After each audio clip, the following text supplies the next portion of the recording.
अऊज़ु बिल्लाहि मिनश्शैतानिर्रजीम।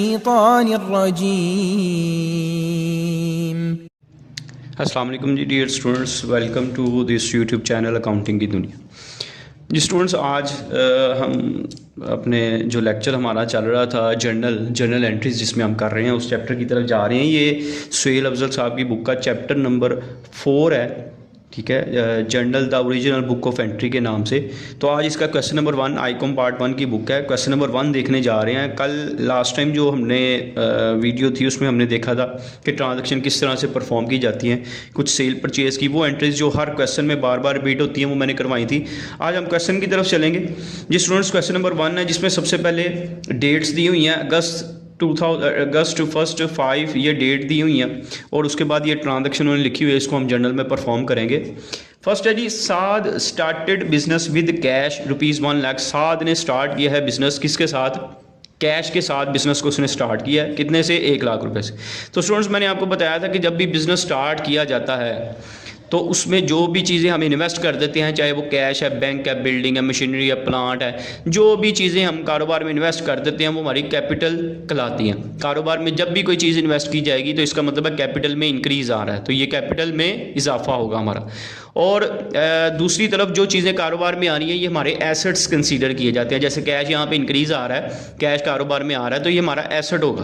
तो इसकी जर्नल एंट्री क्या होगी? कैश कारोबार में आ रहा है, एसेट्स में जब इजाफा होता है तो इसको हम क्या करते हैं? डेबिट किया जाता है। और दूसरी तरफ कैपिटल में भी इंक्रीज़ आ रहा है, जिसमें जब कैपिटल में इंक्रीज़ आता है तो इसको हम क्रेडिट करते हैं। तो स्टूडेंट्स, इसकी जर्नल एंट्री क्या बनेगी? जर्नल एंट्री लिखने लगा हूँ जी। इधर डेट सबसे पहले लिखेंगे हम अगस्त 1 और 2000 उसने बताया जी 22 ईयर भी लिख देंगे साथ। और इसके बाद हम इधर एंट्री परफॉर्म करते हैं। कारोबार में क्या आ रहा है? एसेट्स में इंक्रीज़ आ रहा है, किस नाम से? Cash count. कैश हमारा भर रहा है इसलिए कैश को हम डेबिट करते हैं। दूसरी तरफ कैपिटल में भी इंक्रीज़ आ रहा है, कैपिटल में इंक्रीज़ आए तो स्टूडेंट्स इसको क्रेडिट किया जाता है। तो इसकी एंट्री बनेगी cash count to capital account. कारोबार शुरू किया है, कैश कारोबार में आ रहा है, एसेट्स है, एसेट्स में इजाफा होता है तो इसलिए डेबिट किया जाता है। कैपिटल में इजाफा होता है तो इसको क्रेडिट करते हैं। इधर हम अमाउंट लिख देंगे। कारोबार कितने से शुरू किया है? 1 लाख रुपए से, तो 1 लाख इधर हम एंट्री की अमाउंट में लिख देंगे। इधर हम लिखेंगे स्टार्टेड बिजनेस विद कैश। कारोबार के साथ, कारोबार शुरू किया किसके साथ? कैश। इन्वेस्ट किया कारोबार। उसके बाद सेकंड एंट्री है जी स्टूडेंट, डेट 5 की हमारे पास। और एंट्री क्या है? Purchase goods for cash. Goods purchase की हैं कैश पे।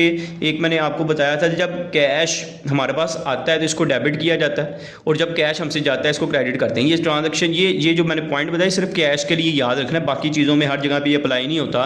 कैश हमारे पास आ रहा है तो डेबिट जाएगा तो क्रेडिट। तो यहाँ पर कैश हमसे आउट हो रहा है, इसका मतलब है कैश को हम कर देंगे क्रेडिट और परचेज हमारा एक्सपेंस होता है, परचेज को हम कर देंगे डेबिट।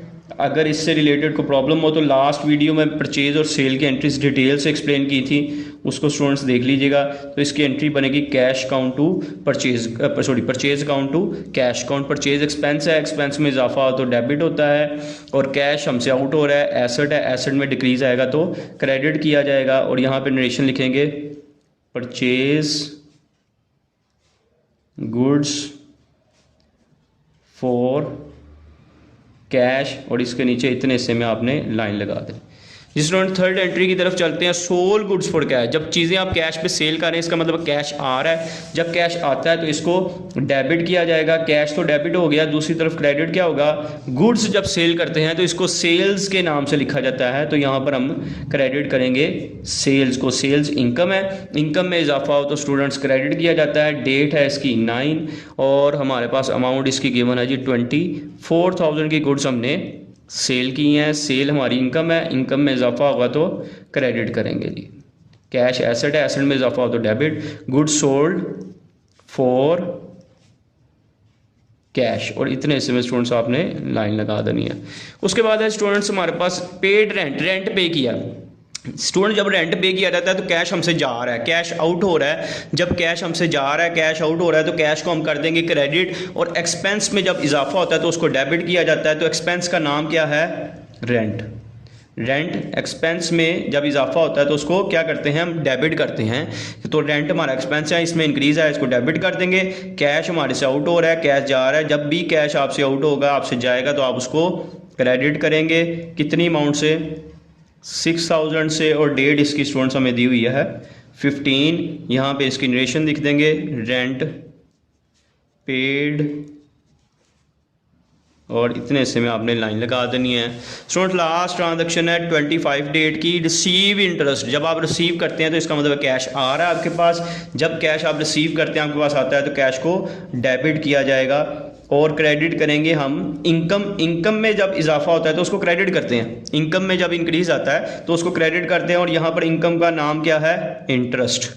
इनकम का नाम क्या है स्टूडेंट्स, यहाँ पे इंटरेस्ट रिसीव किया है तो इंटरेस्ट इनकम का नाम है। 25 डेट की एंट्री है और अमाउंट इसकी है 2000। और इसके नीचे नरेशन लिख देंगे, इंटरेस्ट रिसीव्ड। ठीक है जी। इनकम्स में इजाफा हो तो क्रेडिट करते हैं, एक्सपेंस में इजाफा होता है तो डेबिट करते हैं। कैश इन होगा तो डेबिट हो जाएगा, कैश आउट होगा तो क्रेडिट हो जाएगा। उम्मीद है स्टूडेंट्स ये क्वेश्चन आपको क्लियर हो गया होगा। इंशाल्लाह नेक्स्ट लेक्चर में हम इसका क्वेश्चन नंबर 2 परफॉर्म करेंगे। ठीक है जी। और इसको क्वेश्चन करने की खुद भी कोशिश कीजिएगा। जब तक आप इसकी प्रैक्टिस नहीं करेंगे आप ये एंट्रीज खुद से परफॉर्म नहीं कर सकेंगे। इंशाल्लाह स्टूडेंट्स नेक्स्ट लेक्चर में मुलाकात होगी, तब तक के लिए अल्लाह हाफिज़।